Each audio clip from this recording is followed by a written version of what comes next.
Nous sommes à Alexandroupoli, dernière étape de notre voyage en Grèce. Vous nous emmenez dans un endroit un peu particulier aujourd'hui.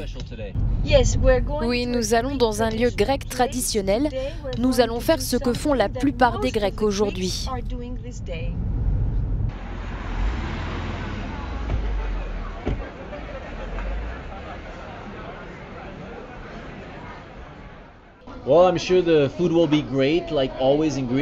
Je suis sûr que la nourriture sera excellente, comme toujours en Grèce. Une chose que je ne comprends pas, c'est ce café frappé, ce café froid auquel les Grecs semblent accros. Je préfère quand même mon café traditionnel.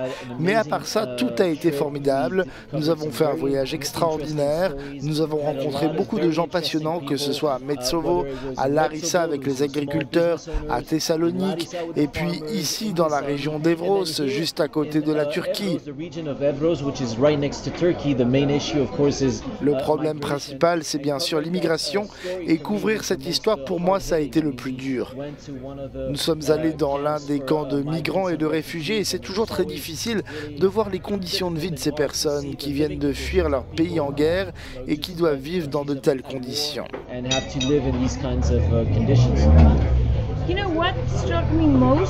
Ce qui m'a le plus frappé, mis à part les migrants, ce sont les réponses que nous avons eues à Thessalonique. Lorsque nous leur avons demandé quelle est la question la plus fondamentale pour eux, je m'attendais à entendre que c'est l'accord que nous avons signé avec la Macédoine il y a quelques mois. Mais au lieu de cela, tous ont répondu la crise économique, la situation financière, le chômage des jeunes.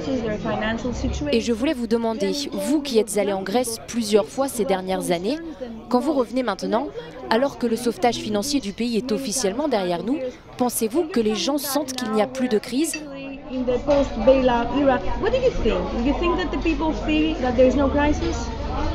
Non, la crise est évidemment là. Je me souviens quand je suis allé en Grèce en 2011-2012, quand ils ont commencé à imposer les premières mesures d'austérité. Il y avait beaucoup de colère, beaucoup de révolte. Les Grecs protestaient, il y avait de grosses manifestations dans les rues d'Athènes et d'ailleurs. Il y avait presque un sentiment de rébellion. Et maintenant, c'est presque comme s'ils se résignaient à la crise. Après 10 ans, c'est devenu un fait de la vie grecque. On a l'impression que les gens veulent juste reprendre leur vie et tourner la page. Mais clairement, tout ce qu'ils semblent dire, c'est que le niveau de vie qu'ils avaient avant la crise est bel et bien derrière eux. Un autre élément, c'est que le gouvernement, les gouvernements successifs en général en Grèce, doivent veiller à l'équilibre des finances. Donc ils imposent des mesures très strictes et donc les gens sentent bien que nous ne sommes pas sortis de la crise. Oui, et comme vous savez, il va y avoir des élections européennes très bientôt et le sentiment, c'est que les gens vont voter non pas sur des enjeux européens, mais bien sur des enjeux nationaux. Et c'est souvent le cas avec les élections européennes ou avec les référendums. Ce n'est pas vraiment la question qui est posée, c'est plutôt qui nous pose la question. Et bien sûr, il y a des élections ici en octobre, des élections nationales, et je pense que les gens s'intéressent beaucoup plus à ces élections-là qu'aux élections européennes.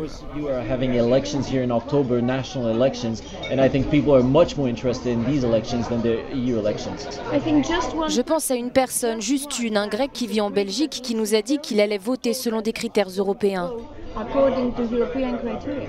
Je vais maintenant aller en Bulgarie, nous allons voir ce que les personnes ont à dire, je n'y suis jamais allé, donc ça va être une découverte pour moi, j'ai hâte d'y aller et d'écouter ce que les gens ont à me dire là-bas. Bonne chance à vous et bonne chance à Apostolos Staikos, mon collègue d'Athènes. Merci beaucoup.